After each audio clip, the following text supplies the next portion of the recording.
ಸರಿ, finance micro finance. ಈ micro finance ಬಗ್ಗೆ ಹೇಳೋದಾದರೆ ಇದು ಭಾಳ ವರ್ಷದಿಂದ ಈ ಮೈಕ್ರೋ ಫೈನಾನ್ಸು ಒಂದು ಕಡೆ ಮೈಕ್ರೋ ಫೈನಾನ್ಸು, ಇನ್ನೊಂದು ಕಡೆ ಖಾಸಗಿ ಲೇವಾದೇವ ವ್ಯವಹಾರಗಾರ ಮನಿ ಲೆಂಡರ್ಸ್.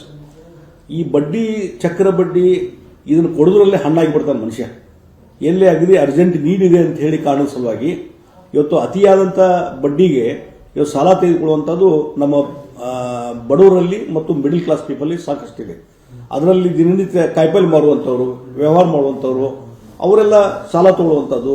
ಮತ್ತು ಏನೋ ಒಂದು ಅರ್ಜೆಂಟ್ ಮನೆಯಲ್ಲಿ ಯಾರಿಗೂ ಅನಾರೋಗ್ಯ ಆದರೂ ಅದಕ್ಕೆ ಅರ್ಜೆಂಟ್ ಬೇಕಂತ ಹೇಳಿ ಫೈನಾನ್ಸ್ ತಗೊಳ್ಳುವಂಥವ್ರು.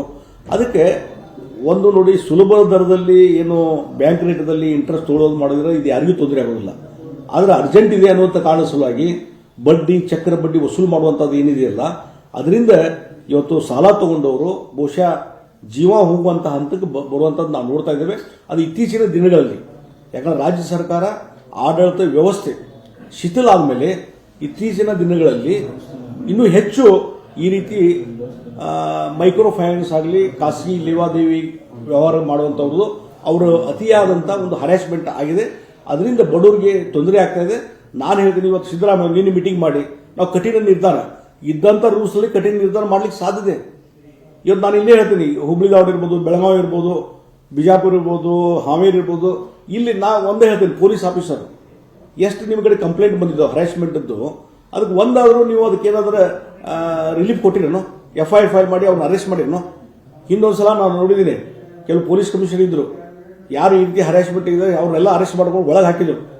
ಎಲ್ಲ ಹೆದರಿ ಅವರು ನಮ್ದು ಯಾವುದೂ ಸಾಲ ಕೊಡ್ತೋದಿಲ್ಲ ಅಂತ ಹೇಳಿ ಬಡ್ದು ಕೊಡುವಂಥ ಪರಿಸ್ಥಿತಿ ನಿರ್ಮಾಣ ಆಯಿತು. ಇದ್ದಂಥ ರೂಲ್ಸ್ನಲ್ಲಿ ಮತ್ತೆ ನೀವು ಹೊಸದಾಗಿ ಕಠಿಣ ಕ್ರಮ, ಹೊಸದಾಗಿ ಮತ್ತೆ ಕಾನೂನು ಮಾಡೋದು ಬೇಕಾದೇ ಇಲ್ಲ. ಇವತ್ತಿನ ರೀತಿಯಲ್ಲಿ ನಿಮ್ಮ ಆಡಳಿತ ವ್ಯವಸ್ಥೆ ಸರಿ ಇರಬೇಕು. ಮತ್ತು ಇನ್ನೊಂದು ನಾ ಆಲ್ಟರ್ನೇಟಿವ್ ಹೇಳುವಂಥದ್ದು, ಒಂದು ಕಡೆ ನೀವು ಕಠಿಣ ಕ್ರಮ ಕೈಗೊಂಡು ಹರಾಸ್ಮೆಂಟ್ ಮಾಡೋದು ನಿಲ್ಲಿಸಬಹುದು.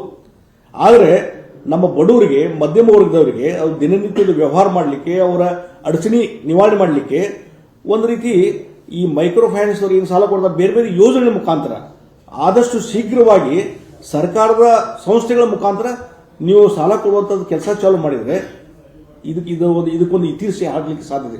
ಅದು ಬಿಟ್ಟು ಇವ್ರ ಮೇಲೆ ಕಠಿಣ ಅವರಿಗೆ ಕೊನೆಗೆ ಮನಿ ಲೆಂಡರ್ಸ್ ಕಡೆಯಿಂದ ರೊಕ್ಕ ಸಿಗುವುದಿಲ್ಲ, ಹಣ ಸಿಗುವುದಿಲ್ಲ, ಈ ಕಡೆ ಬ್ಯಾಂಕಿಂದು ಸಿಗುವುದಿಲ್ಲ, ಮತ್ತು ಆತ್ಮಹತ್ಯೆ ಜಾಸ್ತಿನೇ ಆಗ್ತದೆ. ಆ ವ್ಯವಸ್ಥೆ ಆಲ್ಟರ್ನೇಟಿವ್ ವ್ಯವಸ್ಥೆ ಮಾಡ್ರಿ ನೀವು ಬಡವರಿಗೆ. ಅದು ಬಿಟ್ಟು ನಾವು ಕಠಿಣ ಕ್ರಮ ತಗೋತೀವಿ, 4 ಮಂದಿನವರೆಗೆ ಅರೆಸ್ಟ್ ಮಾಡ್ತೀರಿ, ಮುಗೀತದ? ಇಲ್ಲ. ಅದಕ್ಕೆ ಎಂಡ್ ಆಯ್ತು? ಇಲ್ಲ. ಅದಕ್ಕಾಗಿ ಮೂಲ ಬೇರೆ ಇಲ್ಲದಿಲ್ಲ, ಅದನ್ನ ಹೆಚ್ಚುವಂತ ಕೆಲಸ ಮಾಡಿ, ಅವಾಗ ನಿಮ್ಗೆ ಸರಿ. CM ಮೀಟಿಂಗ್ ಏನು ಉಪಯೋಗ ಇಲ್ಲ ಅಂತ ಅಂದ್ರೆ ನಿನ್ನೆ ಮಾಡಿದ ಏನೋ ನೋಡ್ರಿ, ಒಂದು ಸುಮ್ಮನೆ ತೋರಿಕೆಗೆ ಇದು ಏನೋ ಮಾಡಿರಪ್ಪ, ಏನೋ ಮಾಡಕತ್ತೀವಿ, ಮೈಕ್ರೋ ಫೈನಾನ್ಸ್ ಇಂದ ಹರಾಸ್ಮೆಂಟ್ ಆಗಿದೆ, ಜನ ಸಾಯಕತ್ತಾರ, ಆತ್ಮಹತ್ಯೆ ಮಾಡಕತ್ತಾರ, ಅದಕ್ಕೆ ನಾವೇನು ಸರ್ಕಾರದವರು ಕುಂತು ಏನೋ ಮಾಡಕತ್ತೀವಿ ಅಂತೇಳಿ ಒಂದು ತೋರಿಕೆಗೆ ಮೀಟಿಂಗ್ ಹೊರತು ನಿಮ್ಮ DC, ನಿಮ್ಮ ಪೊಲೀಸ್ ಕಮಿಷನರ್, ನಿಮ್ಮ SP ಇವ್ರಿಗೆ ಡೈರೆಕ್ಷನ್ ಕೊಡಿ. ಅಲ್ಲಿ ಯಾರಿಗೆ ಹರಾಸ್ಮೆಂಟ್ ಆದ್ರೆ ಅವ್ರ ಮೇಲೆ ಕ್ರಿಮಿನಲ್ ಕೇಸ್ ಹಾಕಂತ ಹೇಳ್ರಿ, ಇದರಲ್ಲೇ ಇದೆ. ಅದು ಬಿಟ್ಟು ಸುಮ್ಮನೆ ತೋರಿಕೆಗೆ ಒಂದು ಮೀಟಿಂಗ್ ಮಾಡಿ ನಾವು ಕಠಿಣ ಕ್ರಮ ಹೊಸ ಕಾನೂನು ತಗೊಂಡ್ಬರ್ತೀವಿ, ಇದ್ದ ಕಾನೂನಲ್ಲಿ ಉಪಯೋಗ ಮಾಡೋಕ್ಕಾಗಿಲ್ಲ ನಿಮಗೆ, ಇನ್ನೇನು ಮಾಡ್ತೀರಿ?